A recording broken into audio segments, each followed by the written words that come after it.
Hi, I'm Ivan Zoot, and welcome to the Healthy Hair Cutter Conversation online at American Salon. The Healthy Hair Cutter Conversation focuses on the three key elements of getting and staying a healthy hair cutter, and that is healthy, wealthy, and wise. Over the next few episodes, we're going to be focusing in on the wealthy third of our Healthy Hair Cutter trifecta, and we're going to be talking about a subject near and dear to me, and that is the subject of raising your haircut prices.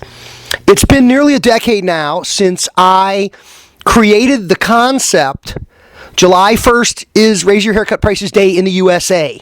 And while I talk about it all year, as we head into the summer, is when I kind of ramp up the focus on the conversation in my live classes and trade show appearances and things like that. So July 1 is Raise Your Haircut Prices Day in the USA. And let's talk about why July 1. It wasn't an arbitrary pick, let's just pick this month and this date. I think it was a good pick for a good reason, and I'll share with you the logic behind it. Number one, we need to hang a date on the calendar where we truly focus on this subject of what are we charging, when is it time to go up, and how do we go about doing that. So picking a date wasn't the tough thing. It was the question of what date to pick. My belief is that July 1st is the best day for an annual price increase for haircuts here in the United States of America. And the logic goes as follows. I don't think January 1 is a good date because everyone is tapped out from the holidays. I don't think November 1 is a good date because we're heading into the holidays and you can take on the appearance of price gouging knowing how busy you're going to be heading into the holidays.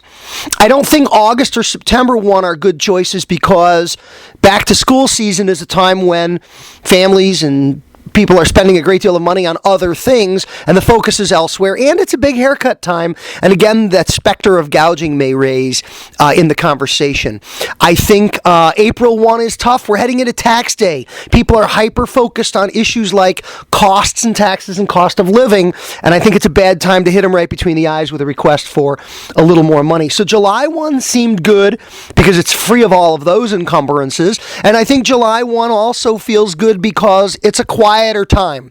It's summer, people are busy and active with other things, and I'm not implying we sneak a price increase in. I think it's a great time for us, though, to take the time to double down on what we do with our business, to proactively think ahead, and to utilize this opportunity. So we're going to hang it out there as a target on the calendar. July 1 is Raise Your Haircut Prices Day in the USA. I think we've got a lot of work to do in our industry in this category. Cosmetologists and barbers, we need to be charging more for our haircuts. Relative to the cost of living, the cost of everything else, the cost of life, haircuts have not kept pace with these increases. Everything goes up. Cars cost more, food costs more, groceries, college tuition, anything and everything goes up. And many of those things, we accept those price increases without batting an eye. Those of us in the industry, we pull back, we get a little squeamish, we get a little uneasy when the subject of raising our haircut prices come up.